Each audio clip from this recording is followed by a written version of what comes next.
Mabuhay Philippines! Welcome sa aking YouTube channel. At ito na nga ang pinag-uusapang Miss Cosmo International Hello Cosmo 2024 Fashion Show. At tingnan ninyo mga kamabuhay fans, ako'y gandang-ganda sa ipinakikita ng mga taga-Bitchy na background. At ito nga sapagkat first time na mangyayari sa Vietnam ang kanilang papageant at ito'y sariling atin ng mga taga-Vietnam. Kaya ibinuhos nila ang kanilang lakas upang talagang makilala at masabing mayroon silang ibubuga sa Miss Grand at Miss Universe organization. Kaya ang Kolnawat, kung titingnan mo, matatalo ka ng Miss Cosmo International. Talong-talo ka ni Bawang, ang National Director ng mga taga-Bitchy. At tingnan ninyo mga kamabuhay Philippines, gandang-ganda ako sa ipinakikita ng mga taga-Vietnamese. Lalong-lalo na yung nature. Ang Mother Nature, doon nila ipe-perform ang kanilang fashion show. At syempre, alam naman natin na ang mga Vietnam ay para ding Pilipinas ang mga tanawin. Kung napagawi kayo sa Palawan, ganyan-ganyan sa Palawan, mga taga-mabuhay Philippines. Ganyan-ganyan ang makikita ninyong senaryo sa Palawan. At doon talaga gaganapin ang fashion show. At take note mga kamabuhay fans, ang kanilang venue ay doon mismo nilagyan ng stage malapit doon sa Lawa ba yan o yung Ilog. At talagang pasabog ang dating ng mga ng pageant na to dahil tingnan ninyo mga kamabuhay fans. At mismo ang mga judges sumakay sa balsa doon mismo sa ilog. Tingnan ninyo ha. Naroon sila yung tatlong judges. Isa dyan yung mga representative ng mga taga-Bitchin sa Miss Supranational 2021. At syempre, tingnan ninyo ha, sumakay sila sa balsa. Poise na poise ang mga ating nyo. At syempre, walang galawan. O ha, tingnan ninyo. Sa iba-iba, hindi ito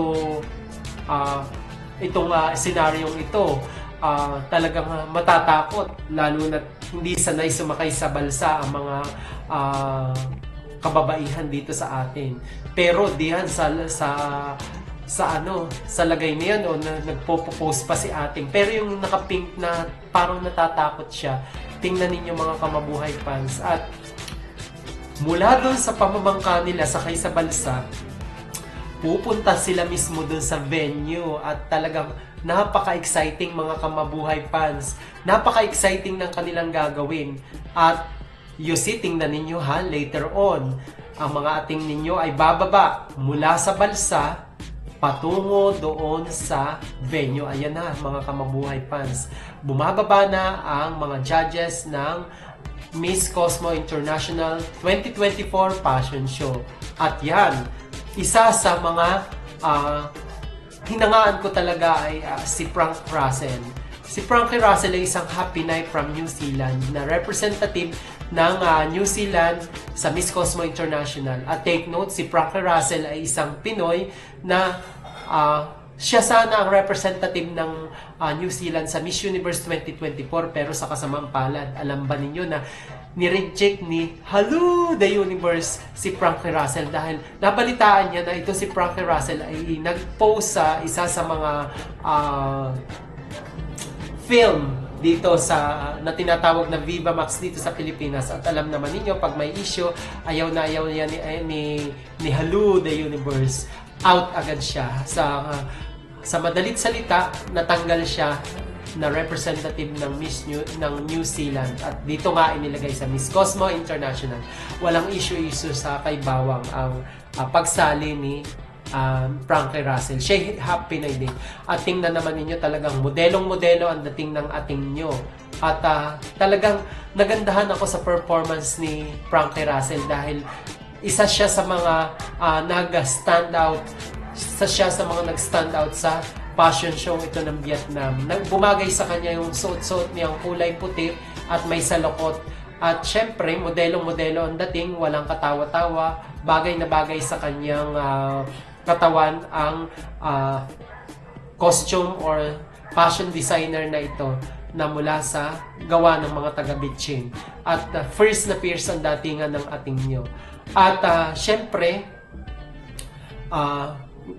mayroong ibubuga itong si ating nyo. At yan, lumabas na nga ang ating Queen Atisa Manalo. Okay, so sinasabi nila na si Atisa Manalo daw ang ganda-ganda ng balikat, pang modelo. Bagay rin naman sa kanya ang kanyang suot, mga kamabuhay fans. Pero, nakukulangan ako sa kanyang performance. Pero syempre, iba-iba ang tumitingin, kaya hindi naman natin mapipigilan ang inyong mga naisin. At talaga namang sa palagay ko ay may kulang kay Atisa Manalo.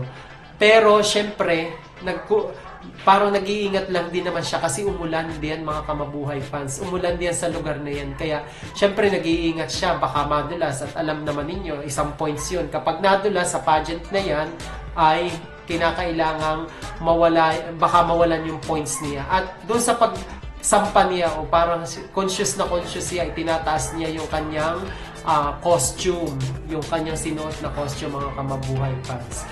So yun lang mga kamabuhay fans, ano sa tingin ninyo? Kumabog ba si Atisa Manalo at may laban ba siya sa darating na Miss Cosmo International 2024? At sa palagay ninyo, sino ang nag-stand out sa kanila ni Miss New Zealand? Si Atisa ba o si Miss New Zealand na si Franca Russell? Comment down below.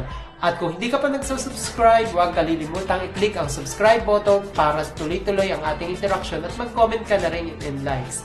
At yun lang mga kamabuhay fans, paalam!